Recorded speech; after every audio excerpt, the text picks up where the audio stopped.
হারিয়ে যাচ্ছে খেজুর গাছ, সংকটে শিউলিরা, অগ্রাণ প্রায় শেষের দিকে, শীত এসে গেছে, অথচ জাকিয়ে ঠান্ডা পড়ার লক্ষণই নেই।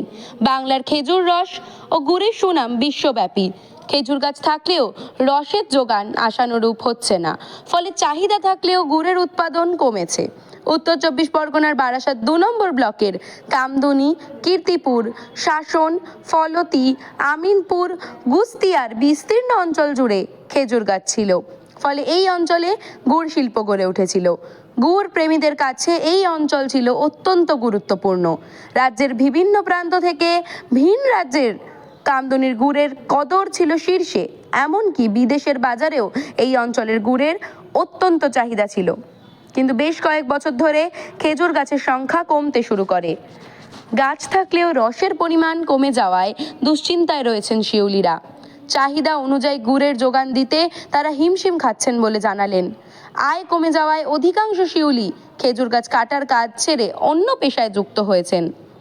পরিবেশবিদ অসীমগঞ্জ জানালেন, বায়ু দূষণের ফলে পরিবেশের ভারসাম্য নষ্ট হচ্ছে। একই সঙ্গে বিভিন্ন ইটভাটায় চুল্লি জ্বালানোর জন্য খেজুর গাছের পাতা ও কাঠ ব্যবহার করা হয়। ফলে অবহেলায় পড়ে থাকা খেজুর গাছ প্রকাশ্যেই কেটে ফেলা হচ্ছে। ধীরে ধীরে হারিয়ে যাচ্ছে বাংলার প্রাচীন গুড় শিল্প। ভাই, এবার রস কি উঠেছে এখনো? না, এই তো শীতের সিজনের ব্যবসা, শীত হচ্ছে না ঠিক মতো। ঠান্ডা এলেই তো এই খেজুর গাছের রস নামে, না হলে গাছের রস নামতে চায় না। এই ঠান্ডাকালীনের ব্যবসা, ঠান্ডা জোর পড়লেই তবে ব্যবসাটা ভালো হয়। মানে অন্যান্য বছর তো আরো প্রায় 2 মাস আগে রস হয়ে যায়, এখনো হয়নি না? এবছর ঠান্ডা তো আসে না। ও, এ তো শীতের সিজনের ব্যবসা না। ঠান্ডা না আসার কারণটা কি গো? ঠান্ডা ওয়েদার এখনো বলা যাচ্ছে না। ওয়েদার নামবে, ধীরে ধীরে হয়তো নামবে, সেই আশাতেই তো আমরা আছি। আর ঠান্ডা যদি না নামে আমাদের কপাল। রস কি আগের মতো হয়? রস এখন ওয়েদারের সঙ্গে সঙ্গে ঠিক মতো হয় না। আচ্ছা, টেস্টও আগের মতো আছে? না না না না না। তার মানে তোমরা যে গুড়ের ব্যবসা করো সেটা কি ক্ষতিগ্রস্ত হচ্ছে? হ্যাঁ, ক্ষতিগ্রস্তে তো পড়ে গেছি। কারণ আমরা 1 মাস আগে ব্যবসা যদি করতে পারতাম, যা আমাদের এখন খরচ বরচ করে তো প্রচুর লোকসানে রয়েছি। তো আমরা যদি না পয়সাটা তুলতে পারি, তাহলে আমরা বিদেশে এসে সম্পূর্ণ লসে পড়ে যাব। কারণ এখনও গুড় বেরোয়নি, মানে এখনও তো আমরা খাওয়া পড়া সব নিজের হাতেই চলছে। তোমার নামটা কি ভাই?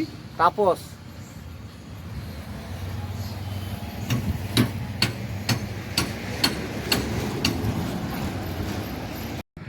হ্যাঁ, এখন রস কিরাম হচ্ছে? এখন ভালো হচ্ছে না, এখন ওয়েদার খারাপ, শীত পড়েনি। আচ্ছা আচ্ছা, তার জন্য রস কাটা এখন আসছে না গাছে। আচ্ছা আচ্ছা। পরিবেশ তো দূষণ হচ্ছে, তার জন্য কি কম নাকি? হ্যাঁ, পরিবেশ দূষণের জন্য কম হচ্ছে। তাই এবার গুড়ের উৎপাদনও তো কম হচ্ছে নাকি? হ্যাঁ, গুড়ের উৎপাদনও কম। আর রস তাহলে কিরাম হচ্ছে এখন মোটামুটি অন্যান্য বারের থেকে? মোটামুটি আগের চেয়ে তো 2-4 ড্রাম মতন কম হচ্ছে। আগে হতো 10-15 ড্রাম করে রস হতো, এখন 12 ড্রাম 10 ড্রাম এরকম হচ্ছে। ও, অনেকটাই কম, তাই না? 4-5 ড্রাম কমে গেছে।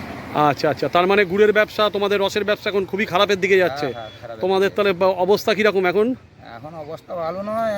আগে তো কার্তিক মাস থেকে আমাদের কারবার চালু হয়ে গেছে, এখন এই তো অঘ্রাণ মাস হয়ে গেল, তাও তো এখন আমাদের আর রস ভালো মতন আসছে না গাছে।